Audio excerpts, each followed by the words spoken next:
Сәлеметсіздер ме, құрметті 9-шы сыныптың оқушылары, қалдарыңыз қалай? Бүгін біз дүниежүзі тарих пәні бойынша бөлім бойынша жиынтық бағалауға арналған тапсырмаларды орындайтын боламыз. Ең алдымен арнамызға тіркеліп және лайк басып, басқа да достарыңызбен бөлісуді ұмытпаңыздар. Бізде бөлім жалпы 20 ғасырдың екінші жартысындағы әлемдік экономиканың дамуы бөлімі бойынша жиынтық бағалау. Бұл жалпы 2-ші тоқсанның алғашқы БЖБ тапсырмаларыңыз. Тапсырманы орындайық. Тапсырма 20 ғасырдың екінші жартысында әл-ауқатты мемлекеттер экономикалық дағдарысқа ұшырауының себеп салдарын жазыңыз деген.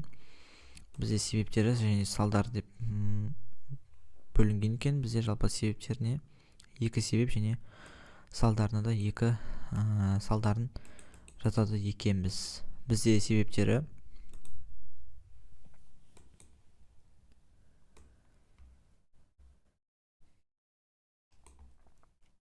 энергетикалық дағдарыс 1973-1979-1970 жылдардың ортасында мұнай өндіруші араб елдерінің мұнай бағасын көтеруі әлемнің көптеген дамыған елдеріне үлкен экономикалық ауыртпалық түсірді. Бұл мұнай шоктары инфляцияны және жұмыссыздықты тудырып, өндірістік шығындарды арттырды.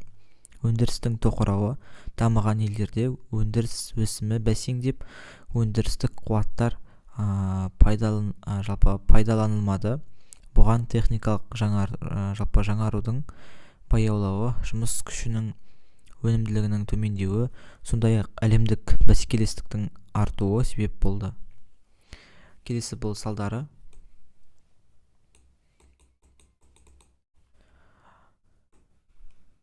Біріншісі бұл бізде инфляция және жұмыссыздықтың артуы. Экономикалық тоқырау инфляцияға әкелді. Мұнай бағасының көтерілуі әлемге бағалардың өсуіне алып келді. Сонымен қатар жұмыссыздық деңгейі артып, бұл әлеуметтік мәселелерді тереңдете түсті.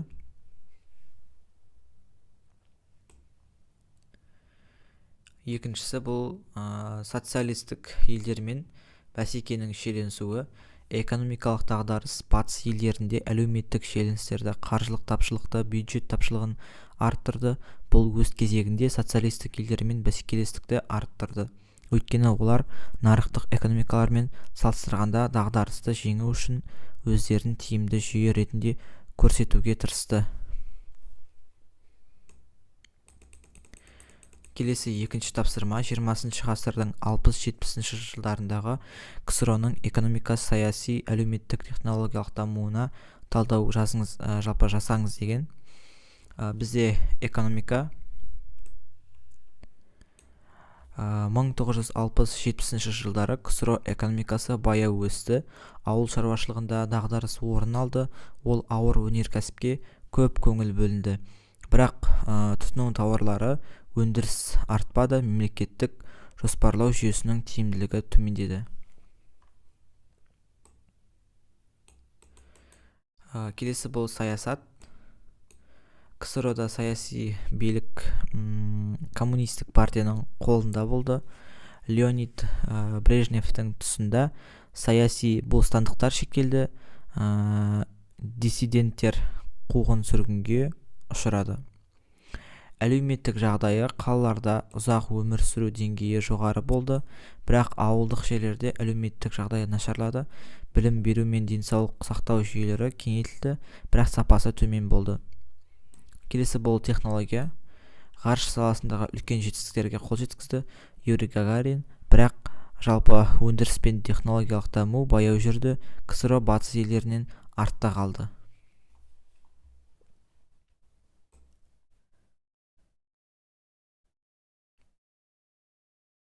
Осымен, құрметті оқушылар, біз тапсырмамыздың барлығын аяқтаймыз. Бізде жалпы дескриптор бойынша әрине жұмыс жасаймыз. Бізде толық балл осы 8 балл. 8 баллдың толықтай 8 баллын жинаған болатынбыз. Енді, құрметті оқушылар, осы еңбегімізді бағалап, арнамызға тіркеліп және лайк басып, басқа да достарыңызбен бөлісуді ұмытпаңыздар. Алдағы уақыттарда 2-ші БЖБ тапсырмаларын жалпы сіздерге арнап орындайтын боламыз. Сол себептен біздің еңбегімізді бағалап кетуді ұмытпаңыздар. Бүгінге осы, сау болыңыздар.